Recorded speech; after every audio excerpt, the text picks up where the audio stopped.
నమస్తే, welcome to yo-yo TV. ఈ నెల 20వ తారీఖున నిరుద్యోగ విద్యార్థి మహాగర్జన అయితే ఇందిరా పార్క్ దగ్గర పెట్టబోతున్నారు నిరుద్యోగుల ఆధ్వర్యంలో.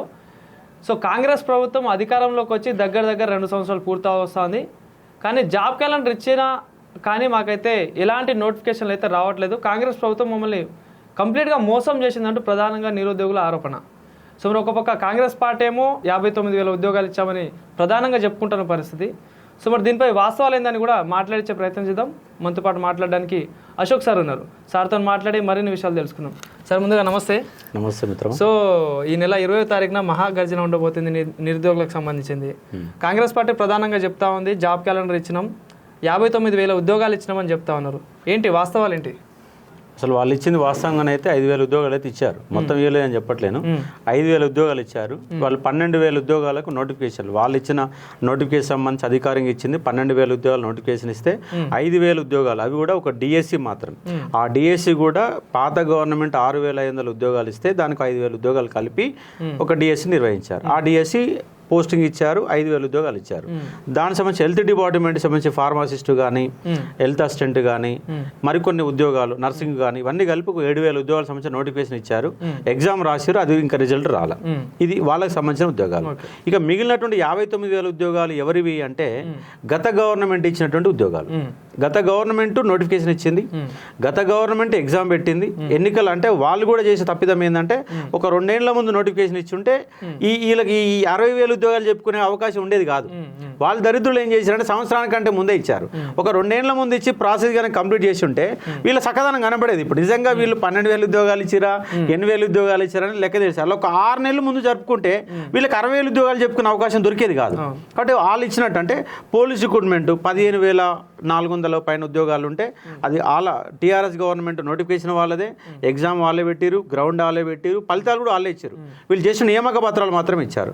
గురుకుల ఎగ్జామ్ కూడా 9,000 ఉద్యోగాలకు సంబంధించిన గురుకుల నోటిఫికేషన్ కూడా వాళ్ళే ఇచ్చారు, ఎగ్జామ్ వాళ్ళే పెట్టారు, రిజల్ట్ కూడా వాళ్ళే ఇచ్చారు. జస్ట్ వీళ్ళు నియామక పత్రాలు ఇచ్చారు, ఆ పత్రాలు సరిగ్గా ఇవ్వకుండా 2,500 ఉద్యోగాలు మిగిల్చుకున్నారు. అదొకటి. గ్రూప్ 4 జాబులు కానీ, జేఎల్ కానీ, డిఎల్ కానీ, ఏఈలు కానీ, ఏడబ్ల్యూఈ కానీ ఇవన్నీ కూడా గత గవర్నమెంట్ పెట్టినటువంటి నోటిఫికేషన్లే. గత గవర్నమెంట్ ఎగ్జామ్ పెట్టింది, వీళ్ళు కేవలం నియామక పత్రాలు మాత్రం ఇచ్చారు. అయితే గ్రూప్ 2, గ్రూప్ 1, గ్రూప్ 3కి సంబంధించినటువంటి ప్రక్రియ అప్పటికి ఇంకా పూర్తి కాల. గ్రూప్ 1 ఎందుకు కాలేదంటే 2 సార్లు పేపర్ లీకేజ్ అయింది. వీళ్ళు మళ్ళీ అధికారంలోకి వచ్చినాక 60 పోస్టులు కలిపారు. వీళ్ళు మొత్తం 563 ఉద్యోగాలు మేమే ఇచ్చినాం అన్న కోణంలో చెప్పుకోరు. వీళ్ళు ఇచ్చిన 60 ఇచ్చారు, అందులో 200 ఉద్యోగాలు అమ్ముకోరు. 60 ఉద్యోగాలు ఇచ్చి 200 ఉద్యోగాలు అమ్ముకున్నారు వీళ్ళు. అంటే ఎంత మోసం చూడండి. 200 ఉద్యోగాలు అమ్ముకు అది కోట్ల కేసు నడుస్తుంది. గ్రూప్ 2కి సంబంధించి ప్రక్రియ ఉంది, గ్రూప్ 3 ఇంకా ప్రక్రియ మొదలు పెట్టలే. ఈ 2,000 ఉద్యోగాలే వీళ్ళు అధికారంలోకి వచ్చినాక వీళ్ళు పెట్టిన పరీక్ష 2,000 ఉద్యోగాలకే పరీక్ష పెట్టారు. అది కూడా నోటిఫికేషన్ అయితే వీళ్ళది కాదు, పరీక్ష మాత్రం వీళ్ళు పెట్టారు. ఇంకా ఫలితాలు కూడా రాలే. ఇంకా వీళ్ళు 60,000 ఉద్యోగాలు ఇచ్చినట్టు ఎట్లా? దేశ చరిత్రలోనే మేము ఇచ్చాం, దేశ చరిత్రలో మేము ఇచ్చాం. అంటే ముఖ్యమంత్రికి మరి అవగాహన ఉండి వాళ్ళని చెప్తుర్రా, చెప్పట్లేరా? మరి అది కూడా తప్పుడు సమాచారం. ఒకసారి 57 అంటాడు, ఒకసారి 59 అంటాడు, ఒకసారి 60 అంటాడు, ఒకసారి ఏకంగా 1,60,000 అంటాడు, ఒకసారి 1,00,000 పెరిగింది. 1,00,000 నుంచి వచ్చినాయంటే ప్రైవేట్ ఉద్యోగాలు అంటాడు. మరి ప్రైవేట్ ఉద్యోగాలు యాడ్ నుంచి ఇచ్చినావు? ఏ కంపెనీలు ఇచ్చినావు? కంపెనీలు ఇచ్చినవా? సాఫ్ట్వేర్ కంపెనీలు ఇచ్చినవా? హార్డ్వేర్ కంపెనీలు ఇచ్చినవా? ఎస్సీలకు ఇచ్చినవా? ఎస్టీలకు ఇచ్చినవా? అసలు తెలంగాణ బిడ్డలకు ఇచ్చినవా? పక్కలేదు ఆంధ్రోడికి అమ్ముకున్నావా? ఆంధ్రోళ్ళకి ఇచ్చినవా? యాడిచ్చినవా అంటే లెక్కలేదు. ఇప్పుడు వాళ్ళు నిజంగా మీకు కార్మిక మంత్రిత్వ శాఖ ఉంది, మీరు నిజంగా 1,00,000 ఉద్యోగాలు ప్రైవేట్ రంగంలో ఇచ్చి ఉంటే ఇగో పలానా కంపెనీ మీ వచ్చినాక ఈ కంపెనీ వచ్చింది, మీ వచ్చినాక ఈ ఉద్యోగాలు వచ్చినాయి, ఈ కంపెనీలో 3,500 ఉద్యోగాలు, ఈ కంపెనీలో 12,400 ఉద్యోగాలు, ఈ కంపెనీలో 16,500 ఉద్యోగాలు. లెక్క చెప్పురి. లెక్క చెప్పకుండా ఒట్టిన మైక్ దొరికింది కానీ ఇష్టానుసారం మాట్లాడితే ఎట్లా? నువ్వు ఎన్నికల ముందు ఇష్టానుసారం మాట్లాడినావు, ఇప్పుడు జడ్పీటీసీ లెక్క మాట్లాడతాడు. అధికారంలోకి వచ్చినాక ఆయన మాట్లాడని ఆయన మొట్టమొదటిసారిగా జడ్పీటీసీగా ఎన్నికయ్యాడు. జడ్పీటీసీ స్థాయిలో ఎట్టయితే మాట్లాడుతూ అదే స్థాయిలో మాట్లాడుతుంది. కానీ ముఖ్యమంత్రి హోదాలో ముఖ్యమంత్రి హోదాలో గంభీరంగా మాట్లాడాలా? నన్ను కోసుకొని తినంటారా? నన్ను కోసుకొని తినంటే రాష్ట్రం పడుకోబెట్టినట్టే. నా వల్ల కాదు, ఇక ముఖ్యమంత్రి పదవికి నేను అనర్హుడిని, నేను వెళ్ళిపోతున్నా అన్నట్టుగా మాట్లాడుతుండ్రు. నన్ను కోసుకొని తిన్నంటే ఎట్లా? ముఖ్యమంత్రికి అట్లా నాకు ఇక ప్రభుత్వ పాలన ఎట్లా నడుస్తుంది? ఇవాళ కాంగ్రెస్ గవర్నమెంట్ వచ్చినాక ప్రతి వాళ్ళు తిడుతురండి. ఇవాళ ఏ బిజినెస్ నడుస్తలేదు. రియల్ ఎస్టేట్ మొత్తము హైడ్రా పేరుతో తీసుకొచ్చిండు. హైడ్రా ఇప్పటి వరకు చేసింది లేదు, పీకింది లేదు. ఏదో ఆగమని చేసి కబుర్లు చెప్పారు. ఇంతవరకు ఆ చెరువును బాగా చేసింది లేదు, దాని పక్కన చేసింది లేదు, ఏం లేదు. భయభ్రాంతులకు గురి చేసి ముఖ్యమంత్రి అనే వ్యక్తి రియల్ ఎస్టేట్ వ్యాపారుల వద్ద వందల వేల కోట్లు సంపాదించడం కోసం అడ్డం పట్టుకున్న ఒక వ్యవస్థ హైడ్రా కంపెనీ. ఇలాంటి వ్యవస్థలు మొత్తం నాశనం చేసిండు. సార్ ఆ విషయం నా సబ్జెక్ట్ కాకపోయినా చెప్తా ఉన్నాను. కాబట్టి మేమేమంటున్నాం అంటే, మీరు ఎన్నికల మేనిఫెస్టోలో మీ యొక్క భగవద్గీతలో క్లియర్ పెట్టారు. ఇంకో జూన్ 4వ తారీఖు, ఆగస్ట్ 5వ తారీఖు, సెప్టెంబర్ నెలలో, డిసెంబర్ నెలలో phase 1 June, phase 2 December, 2009 December 9లోగా 2 లక్షల ఉద్యోగాలు నింపుతామన్న ఒక ప్రకటన ఎన్నికల మేనిఫెస్టోలో అద్భుతంగా పేపర్ యాడ్లతో సహా ఇచ్చారు. ఒకసారి మీ భగవద్గీత చూసుకోండి, ఎన్నికల మేనిఫెస్టో చూసుకోండి. అది చూస్తున్నాను మీకు సిగ్గు వస్తుందేమో. అది చూస్తున్నాను, అరే మేము ఇచ్చిన హామీలు ఏంది, వాళ్ళు అమలు ఇంప్లిమెంట్ ఏం చేస్తున్నాం, నిజంగా ఉద్యోగాలు ఇచ్చినావా ఏ లేదా మీకే తెలుస్తుంది కదా. 60,000 ఉద్యోగాలు గొప్ప.